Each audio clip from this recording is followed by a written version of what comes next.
Sud Radio, l'invité politique, Jean-Jacques Bourdin. Notre invité ce matin, Louis Alliot, maire de Perpignan, mais aussi vice-président du Rassemblement national et docteur en droit, tiens. Hein, oui. Je le rappelle parce qu'on va parler droit dans cette émission. Le trafic de drogue, la violence, ça c'est le premier sujet. Il y a deux gros sujets finalement. C'est la France confrontée à ce trafic de stupéfiants et puis les élections américaines. Nous en parlerons aussi évidemment. Louis Alliot, la lutte contre le trafic de drogue. Tout le monde avance des solutions. Vous avez vu ça, c'est une foire de...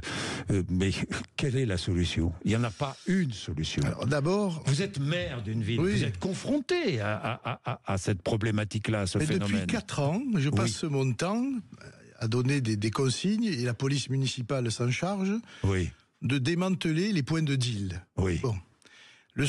Ça ne peut fonctionner que si vous avez une articulation police municipale, police nationale et un parquet qui réagit.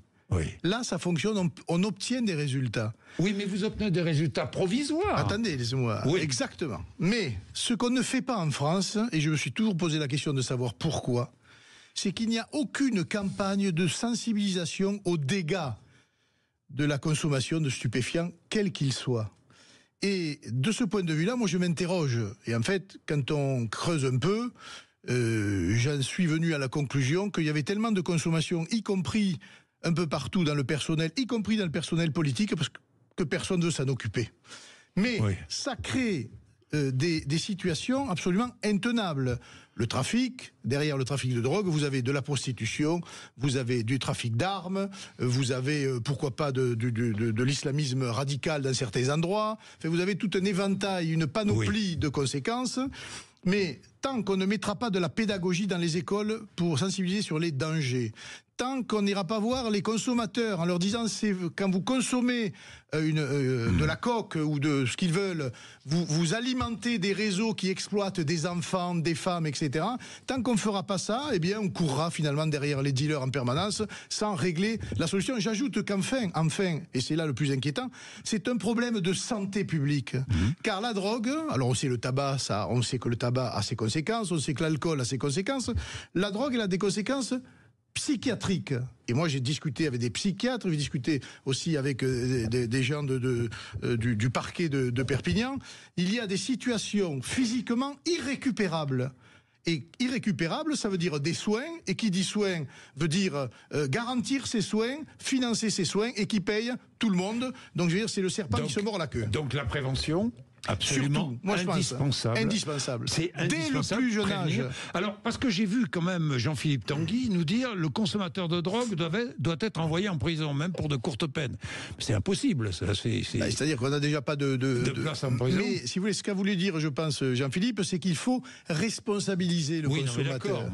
Mais ne serait-ce que de lui mettre... On envoie en prison des millions de consommateurs. Ne serait-ce que de lui mettre une amende et que ces gens-là rentrent dans un fichier des addictions. Parce que on est dans l'addiction, là. Il faut lutter contre cette addiction. Si on ne lutte pas contre ça, mais moi je pense que la consommation, elle est massive en France. Parce que j'entendais ce matin 240 000 personnes qui vivent peu ou prou directement du trafic dans les rues.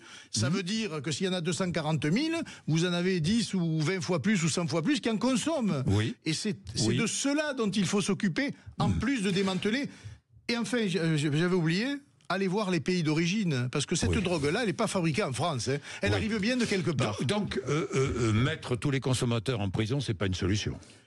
Ça me paraît difficile dans l'état où sont nos prisons aujourd'hui. Difficile, moi aussi. Bien, mais autre chose. J'ai entendu aussi un élu de la République nous dire il faut envoyer l'armée. Il n'est pas le premier à le dire, d'ailleurs. Il y a beaucoup qui l'ont dit. Qu'est-ce que vous en pensez? C'est Carl Olive qui dit ça. Ça dépend député. où. Si vous faites venir l'armée à Perpignan, vous n'allez pas faire grand-chose. Dans certains quartiers où les mafias dirigent les entrées et les sorties des quartiers pour maintenir leur trafic, et pas que de drogue, etc., sur des actions ponctuelles, peut-être un jour ce sera nécessaire. Et on n'est pas loin. Voilà. Alors, la généralisation de ça, je ne crois pas, mais ponctuellement, dans des quartiers ciblés, pour démanteler appartement par appartement, cave par cave, tout ce qu'il peut y avoir, un jour vous verrez que la France y arrivera. Pas de retour de la taxe d'habitation, dit Catherine Vautrin, la ministre des Territoires et de la décentralisation. Mais elle est favorable à une participation au fait de vivre dans une commune, ville ou village.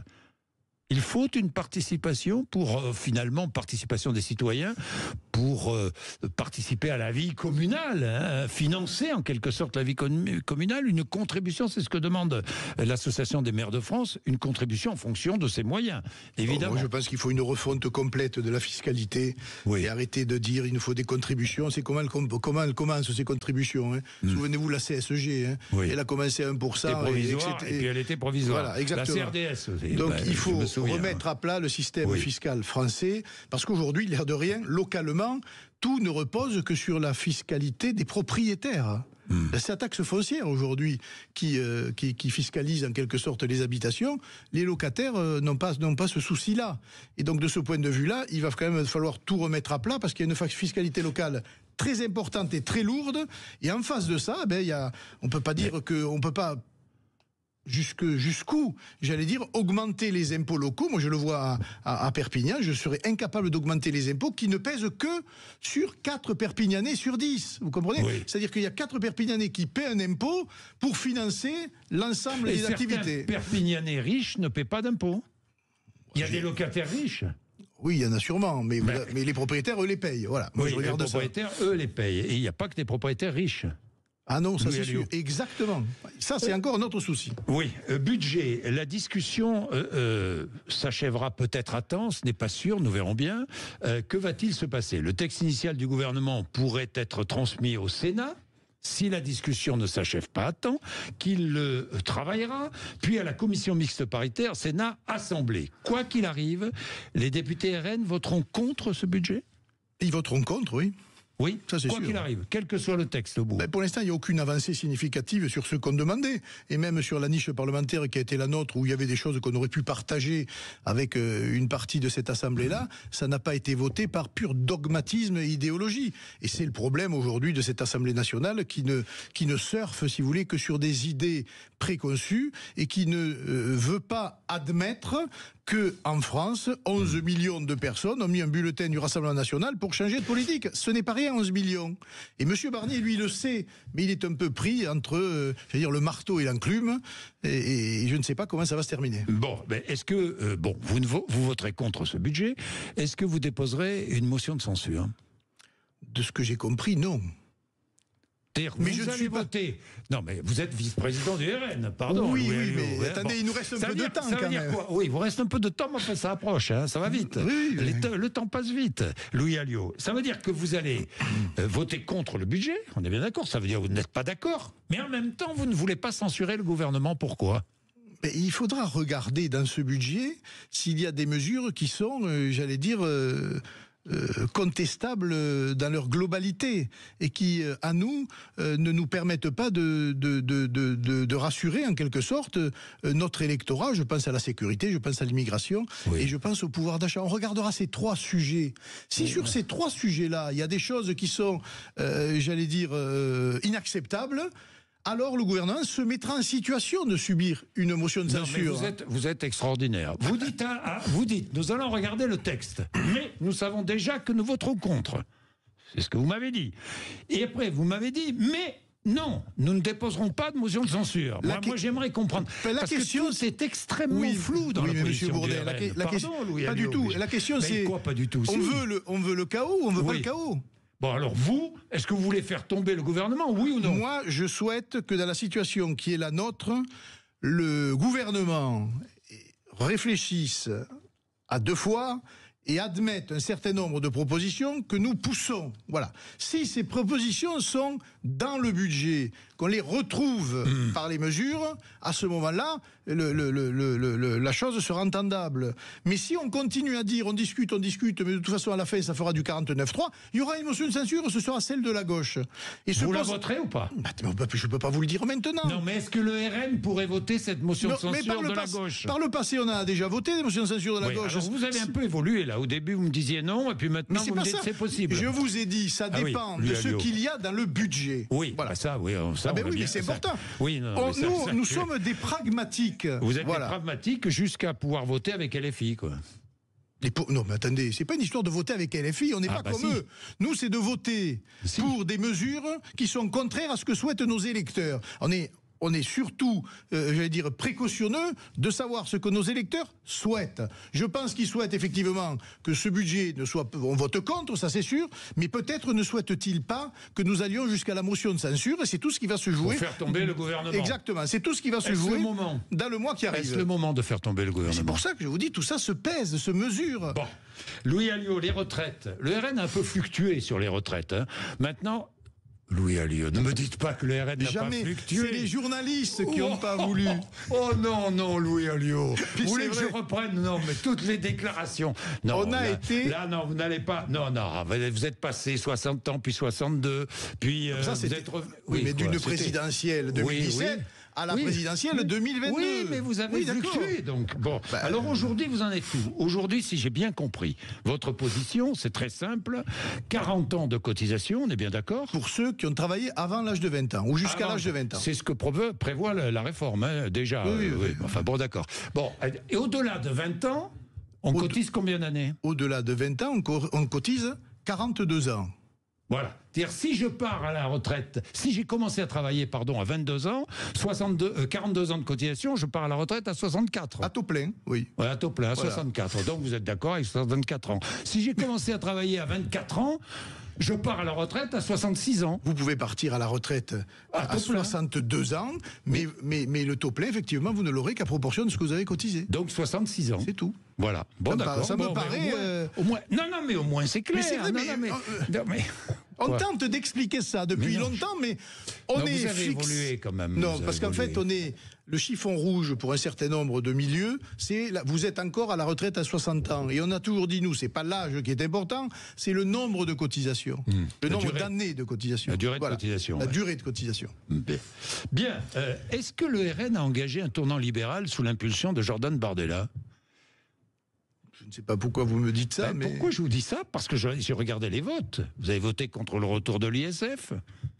Oui, mais pour le substituer par un autre impôt sur l'IFI. L'impôt sur les surdividendes, c'est ça. Les C'est un peu- surdividendes. C'est un peu compliqué, ça. Ben, c'est-à-dire tous ceux qui ont fait, par exemple, de l'argent sur le Covid.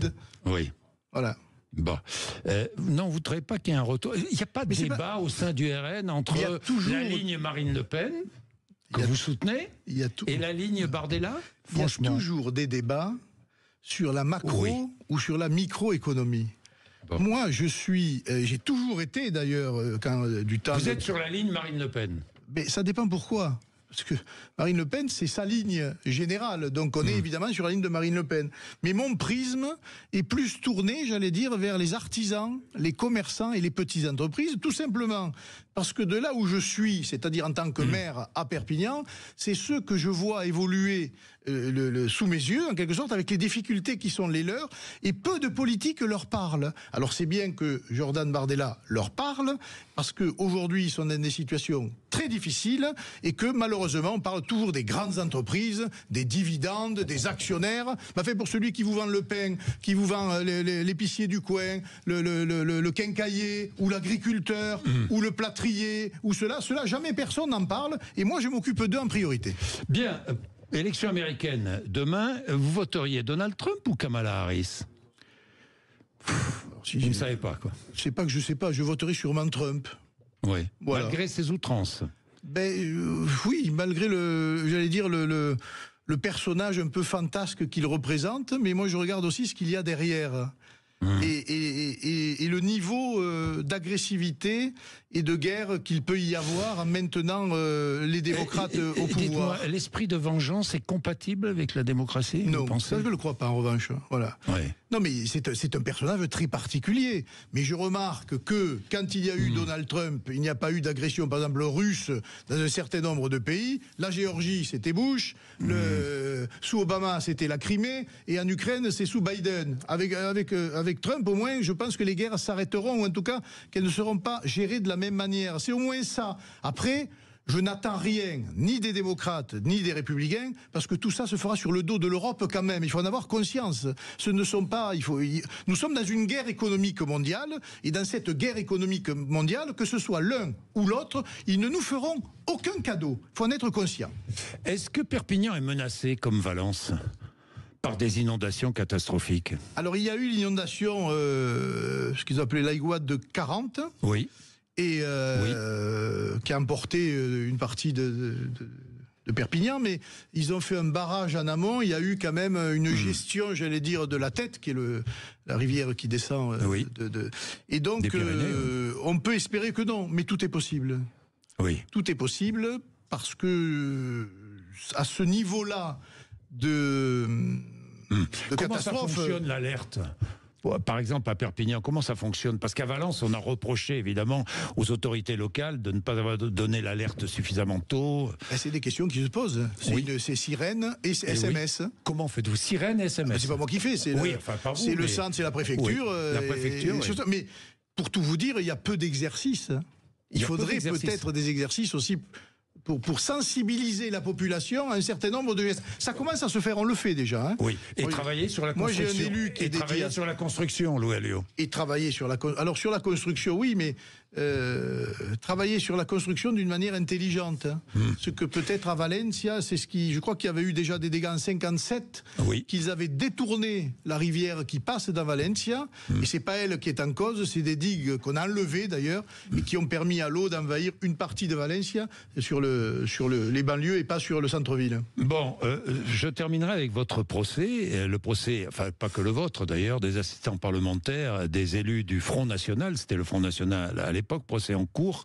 Alors, votre assistant parlementaire, quand vous étiez député européen, travaillait au siège du parti, mais était payé par l'Union européenne. C'est bien ça, c'est bien les accusations. Hein. Non, mais il travaillait au siège du parti, comme il avait le droit de le faire. Hein. Oui. Et 650 € par mois, c'est ça? 1950 € net. Ah, net, oui. Voilà. Bon, payé par l'Union européenne. Oui, mais il travaillait pour moi en tant que député européen. Mais il faisait quoi?